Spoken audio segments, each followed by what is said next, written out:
தமிழர்களுக்கு கீதாவின் வணக்கம். இன்றைக்கி நம்ம கூட பரமேஸ்வரி மேம் இருக்காங்க. மேமுக்கு 55 வயசாகுது. அவங்க 1 இயருக்கு முன்னால் நம்மக்கிட்ட வந்தப்போ அவங்களுக்கு கம்ஸ் ப்ராப்ளம் அப்படின்னு தான் வந்தாங்க. ஈறு பிரச்சனையால் அவங்களுக்கு சில பற்கள் தானாகவே ஆடி விழுந்திருந்தது, சில பற்கள் மட்டும் இருந்தது. முன்பள்ளியும் நல்லா முன்னால் வந்துச்சு, இறங்கிடுச்சு அப்படின்ற காரணத்துக்காக தான் நம்மக்கிட்ட வந்தாங்க. அவங்களுக்கு எக்ஸ்ரே எடுத்து பார்க்கும்போது தாடை எலும்பு மேமுக்கு ரொம்பவே குறைஞ்சிருந்தது. இந்த மாதிரி கண்டிஷனில் தான் நம்மக்கிட்ட வந்தாங்க. அப்புறமா அவங்களுக்கு ஃபுல் மவுத் டென்டல் இம்ப்ளான்ட் சஜஸ்ட் பண்ணோம். மேமும் ஒத்துக்கிட்டு பண்ணிக்கிட்டாங்க. முழுவாக இம்ப்ளான்ட் சிகிச்சையும் பண்ணிவிட்டு ஃபிக்ஸ்டாக பல்லு 6வது நாளே கொடுத்துட்டோம். ஆனால் அப்போ நம்ம கொடுத்தது ப்ரொவிஷனல் டீத்து, தற்காலிக பற்கள் தான் கொடுத்துருந்தோம். 6 மாதம் கழித்து பல்லு மாற்ற சொன்னோம். மேம் 6 மாதம் கழித்து கரெக்டாக அவங்க வந்துட்டாங்க. எக்ஸ்ரே எடுத்து பார்க்கும்போது பற்களும் நல்லா அவங்க மெயின்டைன் பண்ணிட்டு இருந்தாங்க, இம்ப்ளான்ட்டும் நல்லா செட் ஆயிருந்தது. அதனால் அவங்க இன்னும் ஒரு 2-3 மாதம் கழித்து வாங்கன்னு சொன்னோம். மேமும் இப்போது மறுபடியும் வந்து 1 மாதத்துக்கு முன்னால் அவங்க வந்துட்டு ப்ரொவிஷனல் டீத் எல்லாமே எடுத்துகிட்டு டியூரபிள் டீத், அதாவது நிரந்தர பற்களும் மாற்றிட்டாங்க. இப்போ 1 மாதம் கழிச்சு அவங்க நம்ம செக்கப்புக்காக வந்திருக்காங்க.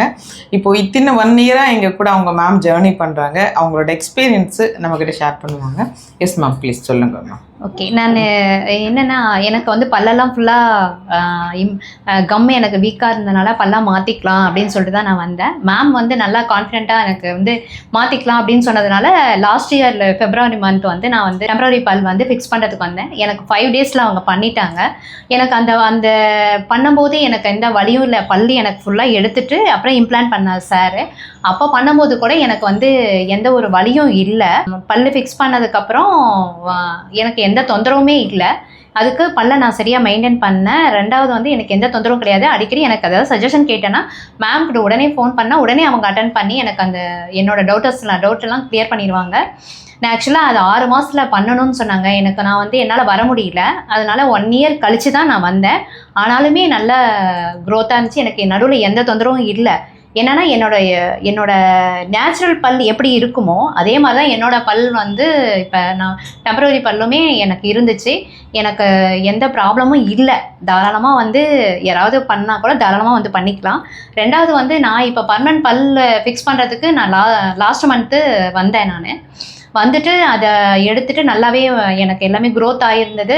2வது இம்ப்ளான்ட் எனக்கு எதுவுமே வந்து டிஸ்டர்ப் ஆகலை. நல்லா அவங்க நிவேதா மேம் வந்து கரெக்டாக எனக்கு வந்து எல்லாமே பண்ணி கொடுத்தாங்க. எனக்கு அது 5 days வந்து பர்மனன்ட் பல் வந்து எனக்கு பண்ணாங்க. பர்மனன்ட் பல் வைக்கும்போது கூட எனக்கு எந்த வலியும் இல்லை, எந்த ஃபீலிங்ஸும் இல்லை. எனக்கு முன்னாடி எப்படி இருந்ததோ அதே மாதிரி தான் எனக்கு இப்போ பர்மனன்ட் பல் ஃபிக்ஸ் பண்ணும்போதும் எனக்கு எந்த ப்ராப்ளமும் இல்லாமல் தான் இருந்துச்சு. இப்போ நான் ஃபிக்ஸ் பண்ணி கூட 1 month ஆச்சு. ஆக்சுவலாக ஒன் வீக் கழித்து எனக்கு வர சொன்னாங்க. என்னால் வர முடியல. ஆக்சுவலாக அங்கேருந்து என்னால் வர முடியல. மேம் வந்து சொன்னாங்க நீங்கள் 1 month கூட கழிச்சு வாங்க அப்படின்னாங்க. அந்த 1 monthல கூட எனக்கு நான் எல்லாமே நார்மலாக எல்லாமே சாப்பிட்றேன். நான் வந்து 1 week மட்டும் ஹார்டாக எதுவும் சாப்பிடாதீங்க அப்படின்னாங்க. அதே மாதிரி மெயின்டைன் பண்ணிவிட்டு நான் வந்து ஹார்டாக எதுவும் சாப்பிடல. ஆனால் இப்போ எனக்கு முன்னாடி எப்படி இருந்ததோ அதே மாதிரி தான் இருக்குது. எனக்கு நேச்சுரல் பல் எப்படி இருக்கோ அதே மாதிரி தான் இப்போ எனக்கு ஃபீலிங்காக இருக்குது. எனக்கு அது வந்து நாம் வந்து ஒரு டெம்பரரி பல் வந்து ஃபிக்ஸ் பண்ணியிருக்கோமே அப்படிங்கிற எந்த ஃபீலிங்ஸுமே எனக்கு இல்லை. ஆக்சுவலாக எனக்கு அது மறந்தே போயிடுச்சுன்னு சொல்லலாம். என்னுடைய நேச்சுரல் பல்லுக்கு எப்படி இருக்கோ அதே மாதிரி தான். இப்போ நான் தாராளமாக ஒரு பொது இடத்துக்கு போனோமா, ஒரு காமன் பிளேஸ்க்கு போனோமா, நம்ம ஏற்கனவே இருக்கிற பல்ல என்னால் வந்து அது சிரிக்க முடியாது, எதுவும் என்னால் பண்ண முடியாது. எனக்கு சிரித்தோம்னா அந்த பெரிய பல் எனக்கு, அதனால் அது சிரித்தோம்னா அது பல்லு வந்து முன்னாடி வந்து டிஸ்டர்ப் ஆகுமோ, நம்மளுடைய ஃபேஸ்க்கு வந்து அது நல்லா இருக்காதோ அப்படிங்கிற ஒரு இன்ஃபீரியாரிட்டி காம்ப்ளெக்ஸ் எனக்கு எப்பயுமே இருந்துகிட்ருக்கும். அதை ஃபுல்லாக நீக்கினது நம்ம கீதா மேம் தான் நான் சொல்லுவேன். நான் கண்டிப்பாக அவங்க வந்து ஹோப் நல்லா கொடுத்தாங்க எனக்கு. என்னென்னா நீங்கள் வந்து தாராளமாக பண்ணலாம்.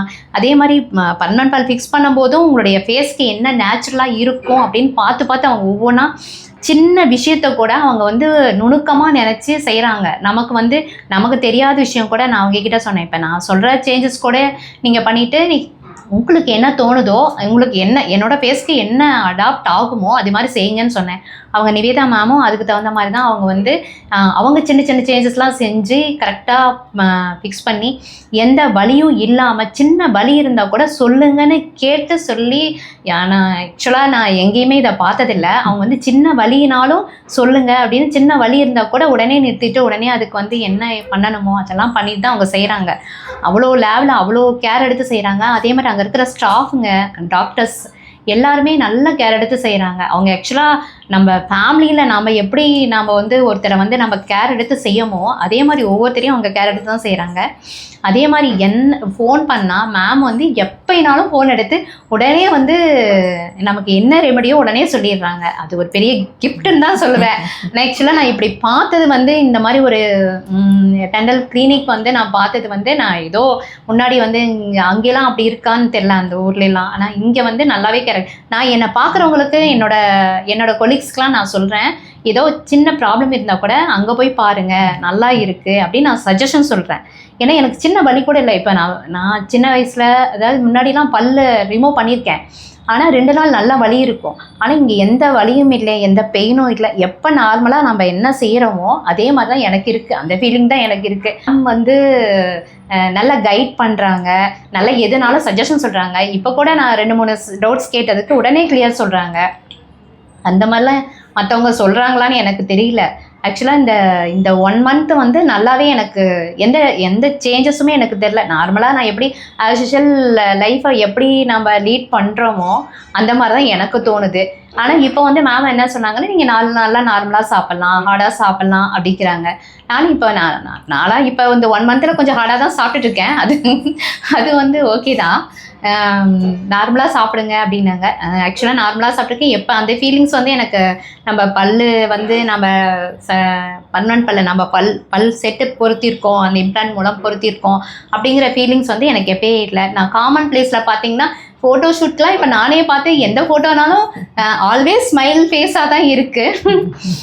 எங்கள் பையன் கூட எங்கே சொல்கிறான், எங்கள் குழந்தைங்க சொல்கிறாங்க, இந்த மாதிரி எப்பயுமே உடனே வந்து அழகாக சிரிக்கிறீங்கம்மா நீங்கள், அழகாக சிரிக்கிறீங்கம்மா நீங்கள், எங்கே ஃபோட்டோனாலும் எங்கேனாலும் பார்த்தா அந்த மாதிரி சிரிக்கிறது வந்து நார்மலாக வந்து சிரிக்கிறது, பேசுறது இல்லை அந்த இன்ஃப்ராடிக் காம்ப்ளெக்ஸ் வந்து இல்லவே இல்லை. அந்த அந்த அந்த நினைப்பே எப்பயோ போயிடுச்சு. 1 இயருக்கு முன்னாடியே அது வந்து டெலீட் ஆயிடுச்சு அதில். அதனால இப்போ வந்து எதுனாலுமே வந்து அந்த ஸ்மைலிங் ஃபேஸ்னா எப்பயுமே ஒரு கான்ஃபிடென்ட் இருக்கும் நமக்கு. நம்ம பேசும்போதோ நம்ம இது பண்ணும்போதோ ஒரு அந்த ஸ்மைல் வந்தாவே நமக்கு கொஞ்சம் கான்ஃபிடென்ட்டாக இருக்கும். எனக்கு அந்த கான்ஃபிடென்ட்டை வந்து தந்தது வந்து கீதா மேம் தான். அவங்களுக்கு வந்து இதில் பெரிய தேங்க்ஸ் சொல்லணும். இல்லைன்னா இவ்வளோ ஹோப் கொடுக்கலைன்னா நான் வந்து செஞ்சுருக்க மாட்டேன்.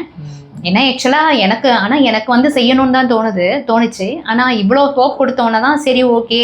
ஆனால் அதுக்கப்புறம் அந்த பல்லு கொடுத்ததுக்கப்புறம் நார்மலாக என்ன நம்ம சாப்பிடணுமோ பயம் இல்லாமல் இருக்கிறது எல்லாமே அவ்வளோ நல்லா இருந்துச்சு. இது வந்து இந்த மாதிரி ஒரு கிளினிக்கு வந்து இருக்கிறது வந்து எல்லாத்துக்குமே ஒரு என்ன சொல்கிறது கிஃப்ட்டுன்னு தான் சொல்லணும். அவ்வளோ நல்லா இருக்குது இங்கே. அது எனக்கு வந்து என்னோட கொலீக்ஸ் கேட்கும்போது கூட நான் சொல்லுவேன், நீங்கள் சின்ன பிரச்சனை இருந்தால் கூட நீங்கள் சொல்லுங்கள், கீதா மேம் நம்பர் தரேன், நீங்கள் பேசுங்க அப்படின்னு நான் சொல்கிற அளவுக்கு இருக்குன்னா அது எவ்வளவு வந்து நல்லா இருக்குன்னு நம்ம சொல்லணும். ஏன்னா இது வந்து நம்ம வெளியே சொல்கிறது கிடையாது. நம்ம வந்து ப்ராக்டிக்கலாக நம்ம வந்து செஞ்சு பார்த்து சொல்கிறது தான் இதெல்லாமே. இது வந்து ஒருத்தர் வந்து சொல்லி கொடுத்து சொல்கிறதெல்லாம் கிடையாது. நமக்கு வந்து அது நம்ம வந்து ஆத்மாத்மாவாக வர்றது தான் இதெல்லாம். அதனால நமக்கு வந்து இதை வந்து பல்லு வந்து ஸ்மைல் வந்து தான் லைஃப்பில் ரொம்ப முக்கியம். அதை வந்து இழந்துடக்கூடாதுங்கிறதுக்காக தான் நான் வந்து பண்ணி இந்த அளவுக்கு நான் ஹோப்ஃபுல்லாக இருக்கேன். ஒரு இப்போ நிறைய பேர் வந்து எக்கனாமிக்ல ப்ராப்ளம் இருக்காது, இருந்தாலும் பல்லுக்கு போய் இவ்வளவு செலவு பண்ணுமா அப்படின்னு நிறைய பேர் நினைக்கிறாங்க இல்லைங்களா. இப்போ நீங்களும் ஐ திங்க் ஸ்விஸ் பிராண்ட் எடுத்தீங்க. 3,50,000 பிளஸ் 80,000 4,30,000 உங்களுக்கு டோட்டலா ஆச்சு. ஸோ நீங்க செலவு பண்ணியிருக்கீங்க. இப்போ பல்லு மாத்திருக்கீங்க, ஜிகேம் மாத்திருக்கீங்க. ஸோ அதுக்கு ஒரு 2,40,000 ஆச்சு. ஸோ இவ்வளோ செலவு பண்ணியிருக்கீங்க. பட் உங்களுக்கு நீங்க இப்போ பண்ணது செலவா இல்லை முதலீடா நினைக்கிறீங்களா மேம்? இது வந்து நான் வந்து செலவுன்னு நான் நினைக்கவே இல்லை.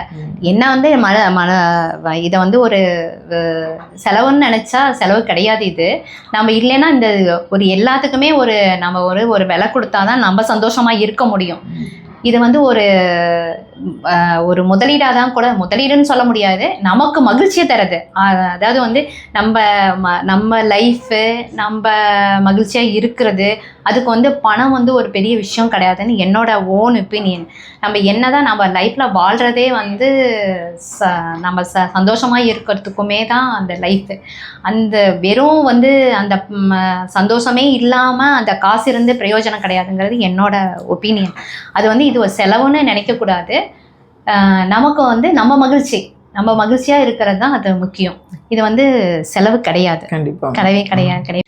நம்மளுடைய லைஃப் வந்து எத்தனை வருஷம் இருக்க போகிறோம் அதெல்லாம் பெரிய விஷயம் கிடையாது. ஆனால் இருக்கிற காலம் வந்து நல்லா மகிழ்ச்சியாக இருக்கணும். அது இன்னும் இன்ஃபினிட்டி காம்ப்ளெக்ஸோட உட்காந்துட்டு இருக்கக்கூடாது. எங்கேயும் போய் அது ஒரு லைஃபே கிடையாது. எந்த ஒரு இதுவுமே இல்லாமல் அது ஒரு லைஃபே கிடையாது. அதுக்கு இப்படி பண்ணிட்டு போகலாம். என்னை கேட்டால் இது ஒரு செலவு கிடையாதுன்னு தான் நான் சொல்லுவேன். பெரிய செலவு, பணம் எப்போ வேணாலும் சம்பாதிச்சுக்கலாம், என்ன வேணாலும் பண்ணிக்கலாம். ஆனால் வந்து இந்த மாதிரி ஒரு சந்தோஷம் கிடைக்கிறது வந்து ரொம்ப கஷ்டம்.